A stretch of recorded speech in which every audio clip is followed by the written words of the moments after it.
외워보겠습니다. 하나님이 세상을 이처럼 사랑하사 독생자를 저희에게 주셨으니 이는 저를 믿는 자마다 멸망치 않고 영생을 얻게 하려 하십니다.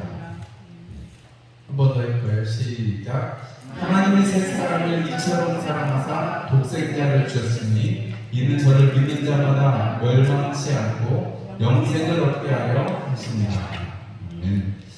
할렐루야. 오늘 저녁에도 잘하셨습니다. 오늘 저녁에도 잘하셨습니다. 예배에 성공하셔서 축하드립니다. 오늘 저녁에도 하나님이 세상을 이런 제목으로 함께 말씀을 나누려고 하는데요. 하나님이 세상을 그 다음에 따라오는 말이 뭐죠? 이처럼 사랑하사. 우리 왜 그걸 속담이라고 해야 되나요? 사람들이 하는 우스갯소리가 오는데 이게 꼭 똥인지 된장인지 찍어 먹어봐야 하냐 이런 얘기를 사람들이 많이 합니다. 언제 그런 얘기 많이 해요? 명확한데 이게 정말 명확한 일인데 이거를 의심하거나 이거를 따라오지 않는데 꼭 아니면 이 가짜인데 반대로 가짜인데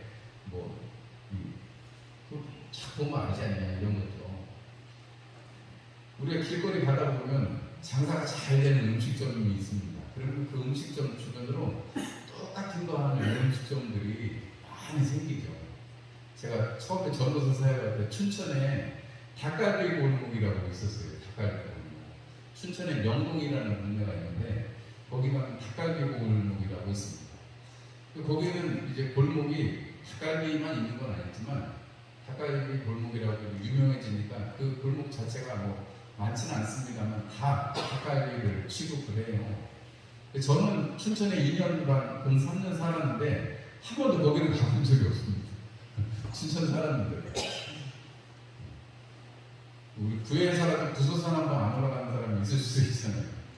제가 춘천에 2년간 살았는데 거기서 한 번도 거기 명동에는 가본 적이 없어요. 대신에 저희 그 교회에서 조금만 넘어가면 있는 후평동이라는 동네에 있는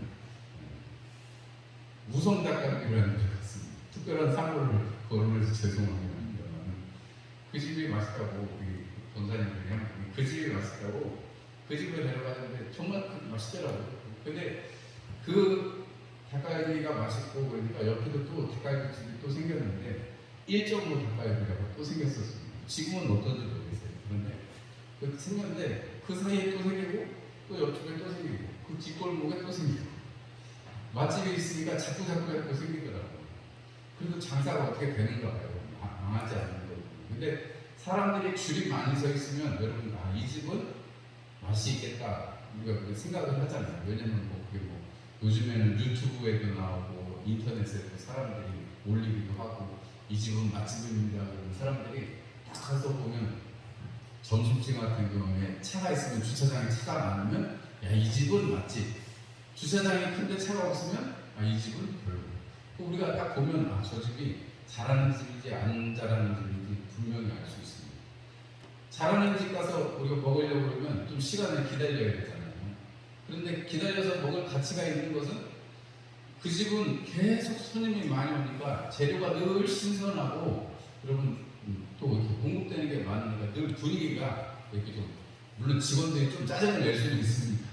짜증을 낼 수는 있는데 어쨌든 그 분위기가 좋고 그런 반면에 그 잘 되는 닭갈비집 그 우성 닭갈비하고 1.5 닭갈비 사이에 닭갈비집이 하나 또 있었는데요. 그 집만 유독 안 돼요. 지나갈 때마다 그 집은 걱정이 돼요.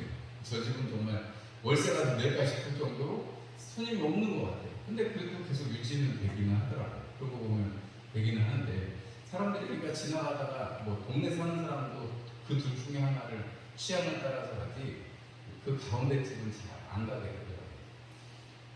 우리가 세상 사람 다 이렇게 똑같지는 않습니다만 특히나 영적인 면에 있어서는 이 말이 좀 안 맞을 때도 있어요.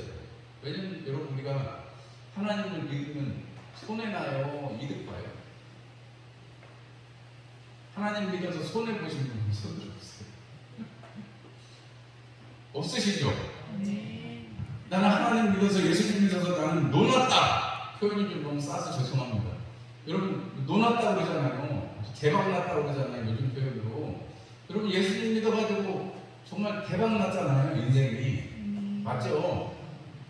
왜요? 죽을 수밖에 없고 죄인인 우리가 예수님 믿고 나서 여러분 하나님의 아들, 하나님의 딸이라고 하나님의 자녀라고 우리가 칭함을 받는데 의인이라고 칭함받는데 아니 나는 아무것도 한 것도 없어요. 예수님이 하나님의 아들이고 나를 위해서 죽어주셨다는 사실만 믿는데 아니 그것만큼 수지만한 장사가 어디 있어요? 말 한마디 했을 뿐인데 말 한마디 했을 뿐인데 하나님께서는 나를 자녀 삼으시고 뭐 지금까지 하나님께서 응답해 주시고 기도하면 하나님께서 또 응답해 주시는 대로 응답해 주시고 또 내 뜻이 하나님 뜻에 맞지 않을 때는 하나님께서 좀 기다려라 아니 이건 아니야 하나님께서 이렇게 말씀해 주셔가지고 우리가 기도한다고 꼭 100%다 된 건 아니지만 그래도 많은 기도의 응답을 받고 또 하나님께서 또 거절하실 때는 거절을 통해서 또 하나님의 은혜와 그 뜻들을 알아가면서 우리가 지금까지 살아왔습니다. 맞으시죠? 교회 다닐 때는 괜히 맨날 주일마다 애들 놀러 가야 되는데 못 놀러 가서 속상하고 돈 쓸 일도 많은데 헌금 내라 그래가지고 돈 많이 내라고 속상하고 그러세요? 안 그러시죠? 더 드리고 싶은데 못 드려서 그러잖아요. 그죠? 그럼 더 예배 많이 드리고 싶은데 이제 좀 연세가 되셔가지고 정해진 것밖에 못 오셔서 그렇지 힘만 좀 좋았으면 더 하시고 싶으시잖아요. 맞죠? 그러실 거라고 저는 생각해요. 왜냐하면 예수 믿으면 그래 좋으니까요. 예수 믿어서 여러분 정말 기도해서 응답받죠. 예배 드려서 영광 돌리고 나한테 하나님의 평강이 임하죠. 아니 손해보는 거 하나 없어요. 예수 믿으면 얼마나 좋아요. 아까 말씀드렸던 시간도 뺏기고 돈도 뺏기는 것도 사실이에요. 그런데 여러분 그게 우리가 뺏기는 게 아니고 하나님 앞에 우리가 드리는 거예요. 하나님께서 우리가 허락하신 거 하나님 앞에 드리는 거예요. 우리 이걸 너무 잘 알아요. 여러분 예수님 믿고 나니까 이게 탁 눈이 열려서 그게 보여요. 그게 얼마나 큰 일인지 그게 얼마나 영광스러운 일인지 하나님 앞에 드릴 거 있는 거 그게 주례돈처럼 하나님 앞에 드릴 거 있는 게 얼마나 감사한 일인지 알아요. 얼마나 소중한지 이거 꼭 찍어 먹어보지 않아도 여러분 예수 안 믿고 지옥에 가는 것보다 예수 믿고 여러분 천국 가는 게 훨씬 비교도 할 수 없이 좋은 거라는 걸 다 알아요 우리는. 근데 여러분 이게 야 꼭 찍어 먹어봐야지 아냐 이렇게 안 믿는 사람들한테 얘기할 때는 여러분들이 그게 안 믿는 사람들 입장에서는 그게 우리가 바보 같은 사람이 되고 안 믿는 사람들 입장에서는 아유 덜 떨어져서 요즘에 젊은 애들 요즘 학생들은 교회 다닌다고 그러면 이런 얘기를 하는 거예요. 또 아직도 교회 다니는 이런 얘기를 하는 거예요. 왜냐면 지금은 하도 교회가 욕을 많이 먹고 또 교육 자체가 교회를 반대하는 교육을 자꾸 이렇게 사상을 심어주니까요. 교회가 얘기하는 거는 자기들 욕심만 내고 이렇게 생각을 해가지고 젊은 사람들이 자꾸 교회에서 떠나고 이제는 야 아직도 교회 다니냐 교회 다니면 약간 보지를 않네 이렇게 생각을 하는 그런 시대를 우리가 살고 있습니다. 우리 장년들, 우리 노년들 잘 모르셔서 그런지 요즘 젊은 애들은 분위기가 그렇다는 거예요. 교회 다니자는 얘기는 뭐 예수 믿으세요까지는 할 수 있는데 교회 다니자는 얘기는 잘 못하는 시대에 지금 살고 있습니다. 그런 상황에서 전도한다는 것은 사실은 쉬운 얘기 아니죠. 사람들한테 야 꽁꽁인지 된장인지 먹어봐야 하냐 지옥인지 천국인지 가봐야 하냐 여러분 이게 바꿔서 만약에 얘기를 한다 그러면 아니 말이라도 천국과 지옥 만약에 안 믿는다고 해도 여러분 천국과 지옥 중에서 가고 싶으면 어디 가고 싶냐고 하면 아주 호기롭게 나는 뜨거운 지옥에 가서 사우나를 뜨겁게 하고 싶다 이런 사람들이 있긴 있더라고요. 농담인지 알아요 정말. 여러분 타는 불 가운데 여러분 그 하나님의 신선이 있다고 성경은 말씀하는데 여러분 뭐 호기롭게 안 믿는 사람들 중에는 어떤 사람이 좋을 거라고 그럼 자기 지옥 간다고 그런 사람이 있어요. 나는 죄 짓고 지옥 갈 거라고 아주 담대하게 얘기하는 사람도 요즘에 많이 봤습니다. 여러분 근데 우리가 그게 뭐 농담으로 얘기하고 그냥 호기롭게 얘기하려고 책임져지는 게 아니잖아요. 여러분 영혼을 거기서 살아야 됩니다. 여러분 우리는 하나님 앞에서 이 이야기를 알고 있습니다. 그런데 그 사람들에게는 그것이 들려지지 않는 것은 그들의 눈을 가리게 하고 그들의 귀를 닫게 하는 사단의 역사가 있기 때문에 그렇습니다. 여러분 그래서 우리가 전도한다고 할 때 우리가 복음을 증거한다고 할 때는 반드시 여러분 하나님께서 물론 하나님의 예정 가운데 하나님 때를 주시겠지만서도 여러분 우리가 하나님 앞에 반드시 기도해야 될 것은 우리가 복음의 이야기들을 할 때 항상 필요한 것이 속으로는 사단의 권세를 주님 물리쳐 주시옵소서 하고 기도를 하셔야 돼요. 복음에 관한 이야기, 교회에 관한 이야기를 할 때 속으로 기도를 하시면서 그 얘기를 하셔야 된다는 거죠. 여러분, 우리가 말은 안 하고 그렇다고 뭐 면전해야 되고 마귀야 떠나가라 이렇게 할 수는 없잖아요. 그럼 그 사람이 오해를 할 수도 있으니까 우리 속에 여러분 그 사람이 하나님의 복음을 예수 그리스도를 받아들이는 것을 방해하는 눈을 가리고 귀를 닫게 하는 그것을 여러분 우리가 대적을 해야 돼요. 하나님이 이처럼 세상을 사랑하셨기 때문에 그 사랑에 대해서 이야기할 때 반드시 그거에 장애물이 있어요. 그 장애물을 뛰어넘으려면 여러분 도움 받을 수 있는 걸 줘야 되고 여러분 방해물을 치워줘야 되는 거죠. 그러기 위해서는 우리가 하나님이 이처럼 사랑하셔서 아들을 주셨다는데 그 아들 주신 것에 대해서 잘 설명하기 위해서 여러분 그렇게 우리가 눈에 보이지 않는 사단의 계획을 예수 그리스도의 이름으로 무찔러야 한다는 것입니다. 그것이 여러분 하나님의 세상을 이처럼 사랑했다라는 것을 보여주는 거예요. 예를 들어볼게요. 키가 여기 요만한 애가 있어요. 그럼 이 요만한 애는 제가 만약에 뒤로 가버리면 저를 볼 수 있겠어요? 볼 수 없겠어요? 안 보이겠죠, 제가. 왜냐면 얘는 키가 작아가지고 여기 벽이 있으면 그 벽에 가려서 제가 안 보일 거 아니에요. 그죠? 누가 그 아이 귀에다가 귀마개를 꽂아놨어요. 그러면 제가 소리를 크게 질러도 그냥 웅웅하지 정확한 소리를 못 알아들을 거예요. 그러겠어요, 여러분. 그러면 그 아이 어떻게 해야 돼요? 키를 높여주든지 아니면 이 탁자를 치워버리든지 아니면 귀마개를 뽑아버려야지 여러분 그래야 잘 듣고 잘 볼 수 있는 거잖아요. 맞죠, 여러분? 초신자는 깐난자는 애기와 같아요. 그러면은 정말로 신령한 젖을 먹여야 되고 잘 보살펴야 되는데 여러분 그냥 한참 뒤에서 들으려면 듣고 말라면 말아 이렇게 하고 그냥 이거 좋은 거니까 하려면 하고 말라면 말아 이러면 돼요? 안 돼요?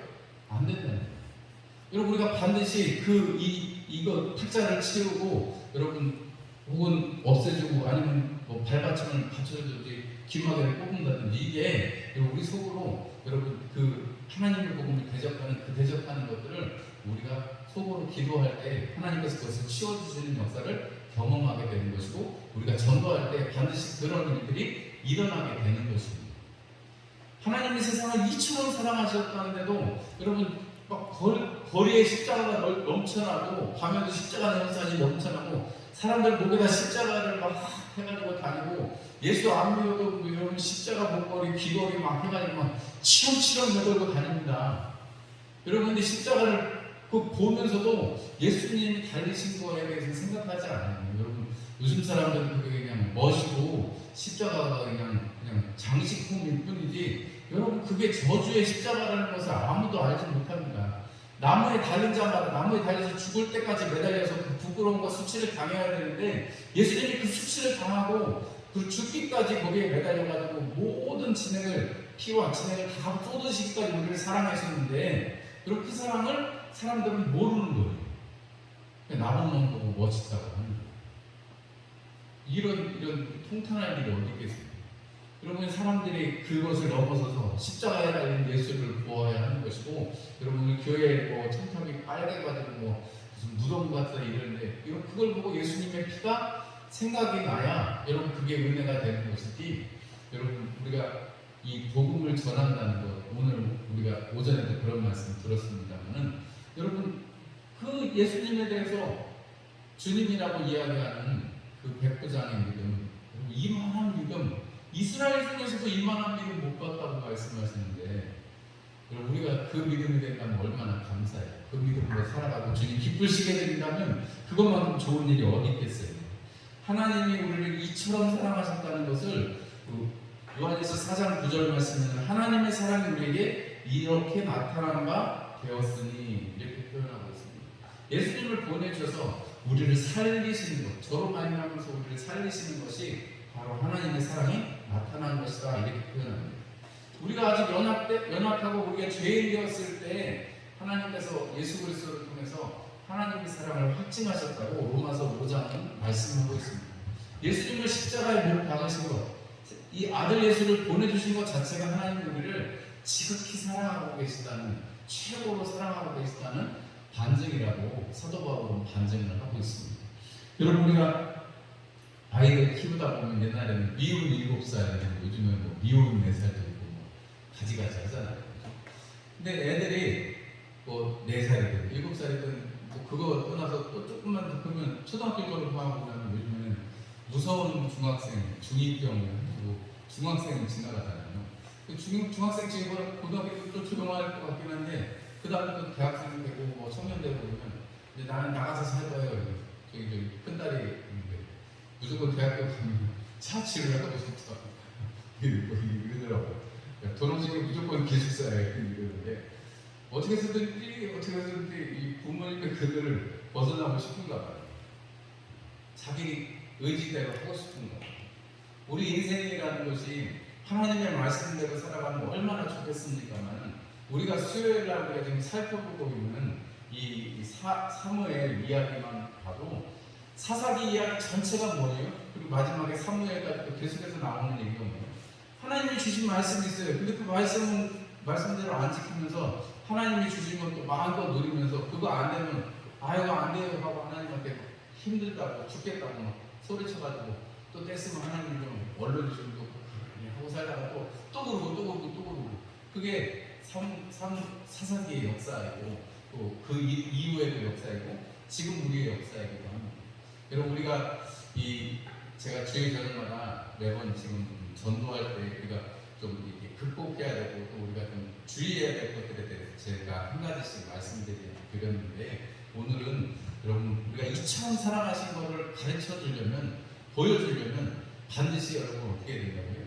속으로 기도하시고 그 장애물들을 하나님께서 깨주시도록, 그들의 삶에 그들의 심령이 깨져서 여러분 하나님 앞으로 돌아올 수 있도록 꼭 같이 기도하시고 또 그렇게 복음을 증거하실 수 있는 저와 여러분들이 되시기를 바랍니다. 여러분, 이것이 사람들이 알고는 있어요. 뭐 상식은 다 있습니다. 그러나 그것을 넘어서서 참 하나님, 살아계신 하나님을 경험하게 하려면 여러분 그것은 여러분 하나님을 대면할 수 있게끔 해주는 길밖에 없습니다. 꼭 기억하시고 여러분 우리의 삶 속에서 이 복음에 대해서는 하나님 나라에 대해서 좋은 이야기들을, 복음을 이야기할 때 반드시 내가 꼭 속에서 기도를 해야 되겠구나. 이 장애물을 없애달라고 귀에서 귀마개를 꽂고 안 돼도 풀어주고 여러분 장애물도 없애달라고 하나님 보게 해달라고, 듣게 해달라고 기도해야 되겠구나. 여러분 꼭 기억하시고 그렇게 기도하시면서 전도하실 수 있는 우리 합동교회 성도님들이 되시기를 주의 이름으로 축원합니다. 기도하겠습니다.